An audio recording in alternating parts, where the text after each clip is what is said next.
안녕하세요. 김태훈의 현명한 투자자 방송 시작하겠습니다. 본 영상에서 다루는 내용은 투자 권유가 아니며 각 개인의 투자 판단에 대한 책임을 지지 않습니다. 별도 SNS 채널 가입을 유도하거나 투자 권유 및 유료 리딩 서비스를 홍보하는 불법 사칭 계정에 유의하시기 바랍니다. 자, 오늘은 현대제철에 대해서 좀 말씀드리겠습니다.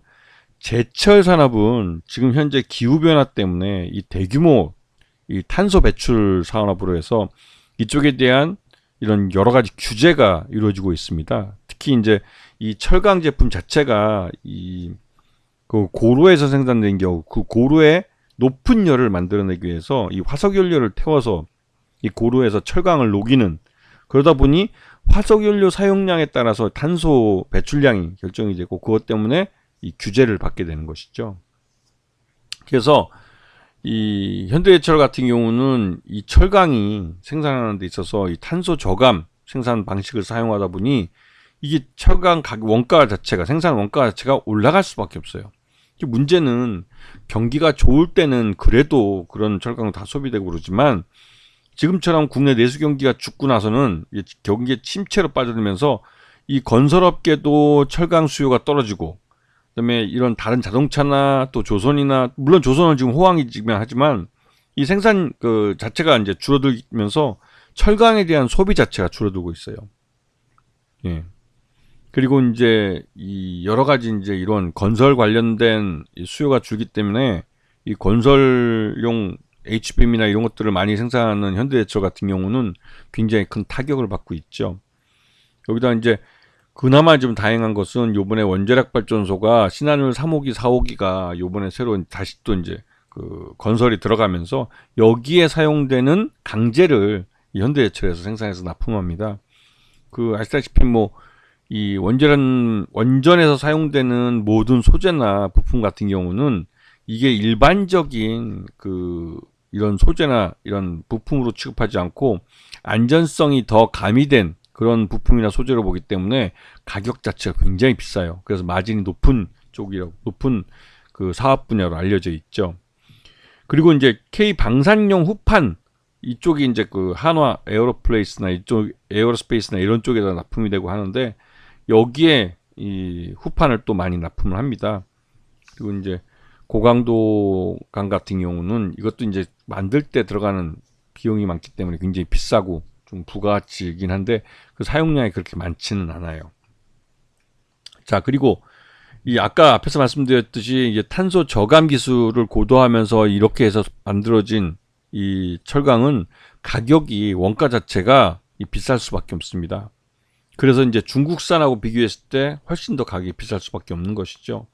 그런데 이제 좀 아시다시피 이제 이 중국산 철강에 대해서 미국이 수입할 때 고율의 관세를 붙이면서 이 중국으로 수출돼야 될, 그러니까 중국에서 미국으로 수출돼야 될 철강들이 미국으로 들어가지 못하고 그 주변, 중국 주변 국가로 이제 밀어내기, 덤핑으로 막 팔려나가게 되죠. 그렇게 되면 현대제철 같은 경우는 중국 제철소들과 경쟁 관계에 있는데 아무리 현대제철이 현대자동차나 현대중공업이나 이런 쪽하고 그 같은 뭐 그 주인이 같은, 아니면 뭐 형제간이든 이런 특수관계의 이렇게 회사를 할지라도 워낙 중국산이 뭐 싸게 팔리니까 이거 도저히 뭐 그 안면 갖고 밀어붙이기에는 좀 어려운 측면이 있죠. 왜냐면 이 완성품을 만드는 제조, 뭐 조선사도 그렇고 자동차에서도 그렇고 그래도 웬만큼 싸야지 중국산을 안 쓰지. 워낙 싼데 안 쓰면 바본데. 근데 물론 중국산도 그 가격이 싼 만큼 질이 낮습니다. 하지만 예전에 중국 바오산이나 바오선 철강이나 이런 그 저질 철강을 만들어던 규모만 큰 업체들을 중국 정부도 이제 외부에서 하도 뭐라고 보니까 이것들을 막 서로 이제 인수합병을 막 시켰습니다. 그러면서 이제 기술력도 올라가고 규모의 경제도 달성하고 그러면서 이제 가격도 또 더 낮출 수 있고, 이렇게 되다 보니 옛날보다는 품질이 좋은데 가격은 뭐 더 싸진 이런 제품들이 막 쏟아져 나오니까 이런 제품과 현대제철이 경쟁을 하려니까 점점 어려워지는 거예요.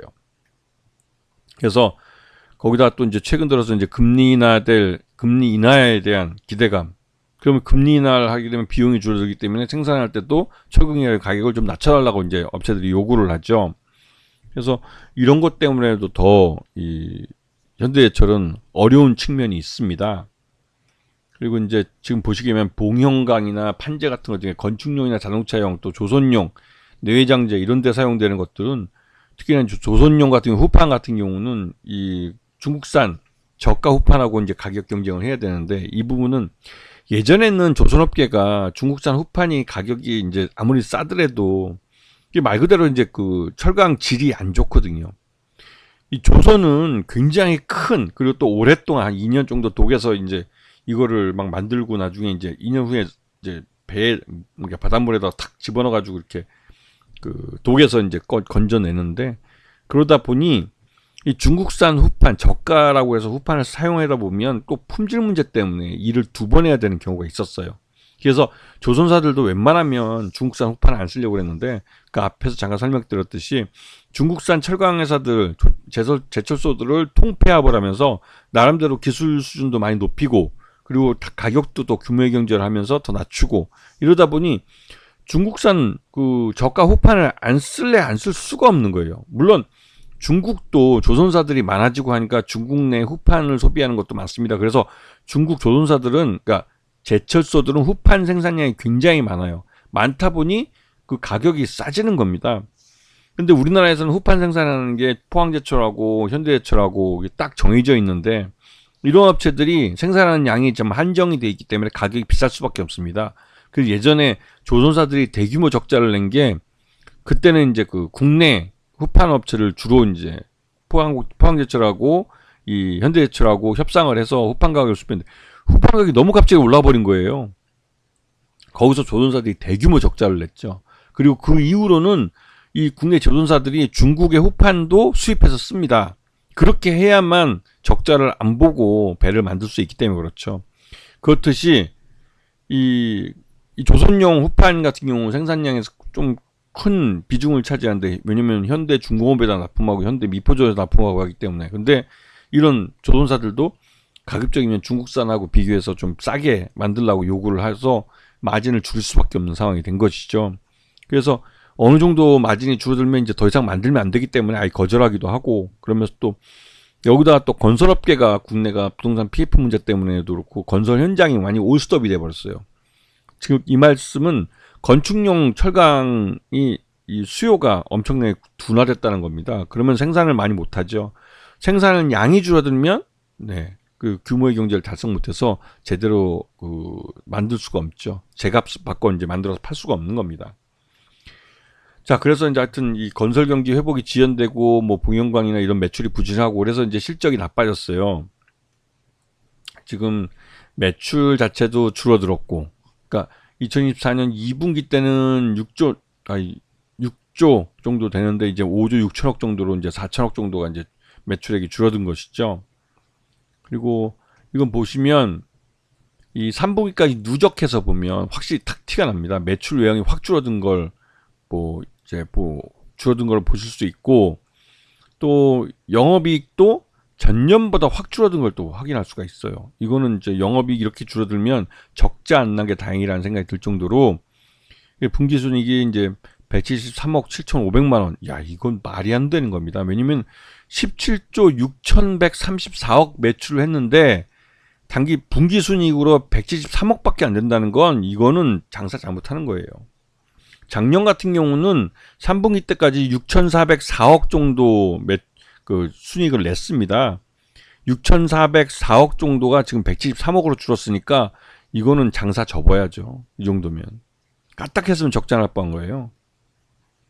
자, 그리고 지금 최대주주 같은 경우는 지금 기아자동차가 최대주주로 있고 17.27%, 그다음에 현대차가 6.87%, 그다음에 정몽구 회장이 개인이 11.81%를 갖고 있습니다. 나중에 정몽구 회장이 갖고 있는 11.81%는 이게 이제 그 최대주주 쪽인 정의선 회장이 경영권을 넘겨봤는데 그 지분도 사용해야 될 넘겨봤는데 비용을 지불해야 될 그럴 이유가 있는 것이죠. 자, 그리고 지금 현대철이 이게 시장에서 화두가 된 건 이제 포항 2공장을 도저히 이제 그 이게 막 그 생산량을 줄이고 노동가 이 조업 일수를 줄이고 하면서 버텨왔지만 이제 중국산 저가 철강하고 경쟁해서 도저히 안 되겠다고 기부업 손을 들고 문 닫아버렸습니다 이번에. 그래서 이 노후 시설들 특히 이제 노후 시설 보니까 거기에 이제 매년 이 노후 시설을 좀 개비하는데 돈 들어가는 것도 많고 해서 현대해철 포항 이 공장은 요번에 문을 닫습니다. 그리고 근데 이게 닫게 되면 이 공장에서 일했던 사람들, 이 사람들을 다른 데 재배치해야 되기 때문에 지금 임직원들에 대한 재배치를 노사 협상 중에 있습니다. 이 협상 결과가 잘못 나오면 또 큰 문제가 될 수도 있겠죠. 근데 이렇게 된 건 포항 이 공장만의 문제가 아니라 이 중국의 이 저가 철강이 계속 우리나라에 들어오고 그러면서 또 중국산 저가 철강이 그 품질이 점점 좋아지고 있기 때문에 이런 현상이 나타나는 것이죠. 그래서 현대해철 같은 경우는 지금 그 지난번에 최고가가 36,150원이었는데 지난 2월 29일 날 그 이후로 계속 내려와서 지난 11월 15일 날 21,100원을 찍었으니까 거의 뭐 반토막 가까이 난 거죠. 네. 근데 이렇게 된 것은 아까 말씀드린 이제 건설 쪽에 대한 HBM이나 이런 것들이 수요가 많았었는데 이런 쪽이 많이 줄어들었고 이 그 조선업종에서 후판을 제철소들이 이제 조선소들이 중국산 저가 후판을 수입하겠다고 그러니까 이 현대해철이나 포항제철이나 이 조선업계에 대해서 협상력이 떨어지는 거예요. 가격 협상력이. 중국산 후판을 좀 수입 못하게 해야 되는데 그래서 현대해철이 중국산 저가 철강 수입에 대해서 경쟁력이 약화되면서 반덤핑 제소를 우리 정부에다 하고 있습니다. 중국산 저가 제품, 이 저가 철강이 들어와서 장사 도저히 못하겠다고. 그러면서 이번에 포항 이 공장까지 닫으면서 윤석열 정부에서도 이런 철강업계의 목소리에 귀를 기울이게 되는 것이죠. 그런데 이게 대기업 간의 싸움이라 왜냐면 제철도 그렇고 현대건설도 그렇고 같은 계열사이긴 하지만 그래도 각자가 자기 수입이 있고 각자가 상장돼 있어서 각자의 주주들에게 책임을 지는 부분이 있습니다. 그러다 보니 현대해철이 여기서 가장 그 손해를 보고 피해를 보는 그런 업체가 되는 것이죠. 그리고 장기적으로 이 현대해철은 그 이 현대차 그룹 내에 자동차나 이런 철강이 많이 들어가는 사업 쪽 건설 쪽이나 이런 쪽에 그 핵심적인 원재료를 공급하는 업체이기 때문에 그렇다고 이 업체가 그냥 뭐 더 망가지게 두지는 않을 거예요. 하지만 지금 현재로서는 별다른 이게 좀 그 주가 회복을 위한 뭐 실적 개선이나 이런 게 보이지가 않습니다. 그렇게 되면 또 추가적인 더 하락을 더 걱정할 수밖에 없는 것이죠. 그렇기 때문에 현대해철은 회사 측에서 그 현재 국내 경기가 회복되고 이 건설 쪽에서 HBM이나 이런 것들 수요가 살아날 때를 바라야지 지금 그전에는 현대해철은 지금처럼 하락세가 더 이어질 수 있겠다라는 위험성이 있는 그런 상태이기도 합니다. 아시겠죠? 자, 오늘 방송 여기서 마치겠습니다. 감사합니다.